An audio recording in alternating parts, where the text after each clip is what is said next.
একটা মানুষকে ঘুমের মধ্যে যদি শয়তান আক্রমণ করে তাহলে ওই মানুষটার করণীয় কি?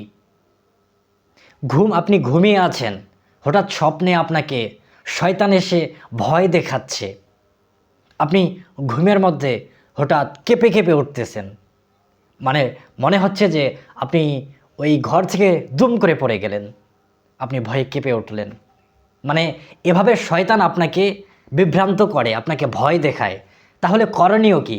আমি আপনাকে একটি নির্ভরযোগ্য কিতাব থেকে আপনাদেরকে দলিল দিয়ে আপনাদেরকে বোঝাবো যে সেখানে কি বলা হয়েছে, মানে আক্রমণ করলে আমাদের করণীয় কি।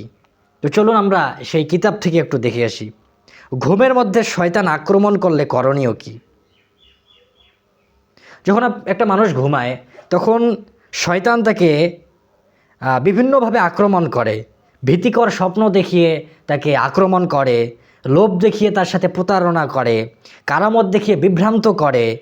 এই সবই শয়তানের আক্রমণের বিভিন্ন রূপ। সুতরাং স্বপ্নে যদি কোনো ব্যক্তি শয়তানের দেওয়া খানা বা ফলমূল ওই ব্যক্তি খায়, অথবা শয়তান স্বপ্নে ফলমূল বা খানা দিয়ে যায়, ওই ব্যক্তিটাকে খানা দিয়ে যায়। যেমন আমার ওস্তাদ বলেছে যে শয়তান তাকে সরাসরি দোকান থেকে মিষ্টি এনে দিয়েছে, মিষ্টি খাবার জন্য দিয়েছে, 1 কার্টুন মিষ্টি দিয়েছে। আর জাগ্রত হওয়ার পর বিছানার উপর তা পড়ে থাকতে দেখে, মানে আমার ওস্তাদকে সরাসরি দিয়েছে, এইটাই এখানে লেখা আছে। স্বপ্নে যদি শয়তান কাউকে পোশাক দিয়ে যায়, পোশাকও দিয়ে যেতে পারে, এবং জাগ্রত হওয়ার পর তা পরে থাকতে দেখা যায়, মানে তার বিছানার পাশেই সেই পোশাকটি পরে থাকে। স্বপ্নে যদি শয়তান কারো চুল কেটে দেয়, কোনো ব্যক্তির চুল কেটে দিয়েছে এবং সকালবেলা কর্তৃত চুল দেখতে পায়, মানে চুল কেটে দিয়েছে এটা পরে থাকতে দেখে, অথবা ভীতিকর স্বপ্ন দেখে সন্ত্রস্ত হয়ে ঘুম থেকে জাগ্রত হয়, মানে পড়ে গেল উপর থেকে, যেটা শুরুতেই বললাম। তাহলে করণীয় কি? তাহলে করণীয় সম্পর্কে রাসূল সাল্লাল্লাহু আলাইহি সাল্লাম যে দিক নির্দেশনা দিয়েছেন সেগুলো আপনাদেরকে বলছি।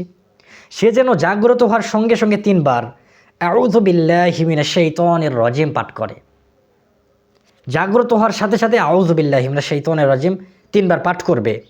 এরপর বাম দিকে 3 বার থুতু ফেলবে, এভাবে 3 বার থুতু দিতে হবে বাম দিকে। ইনশাআল্লাহ জিন শয়তানের চক্রান্ত ও জাদুর তাসির নষ্ট হয়ে যাবে। যত প্রকার তাকে জাদু করা হোক, জিনের অনিষ্ট থেকে সে অবশ্যই রক্ষা পাবে। এরপর জিনের দেওয়া ফল, পোশাক ও কর্তৃত চুল ইত্যাদি মাটিতে দাফন করে দিবে। যেই পোশাক বা খাবার বা আপনার চুল কেটে দিয়েছে, এগুলো আপনাকে মাটিতে পুঁতে দিতে হবে বা আগুনে জ্বালিয়ে ফেলতে হবে। আগুন দিয়ে পুড়িয়ে ফেললেন, কারণ এগুলোতে জিনে জাদু রয়েছে, এগুলোতে জিন জাদু করে রেখেছে।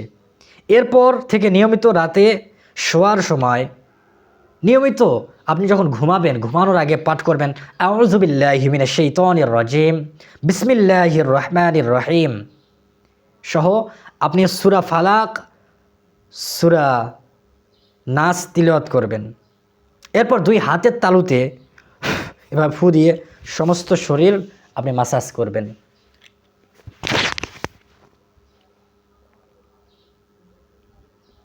এটাকে একদম অভ্যাসে পরিণত করবেন, মানে প্রতিদিন আপনি এভাবে করবেন।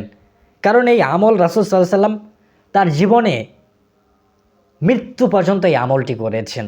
সেজন্য এই আমলটি করলে সমস্ত জিনের আক্রমণ, জিনের অনিষ্ট থেকে আল্লাহ রাব্বুল আলামিন আপনাকে রক্ষা করবেন।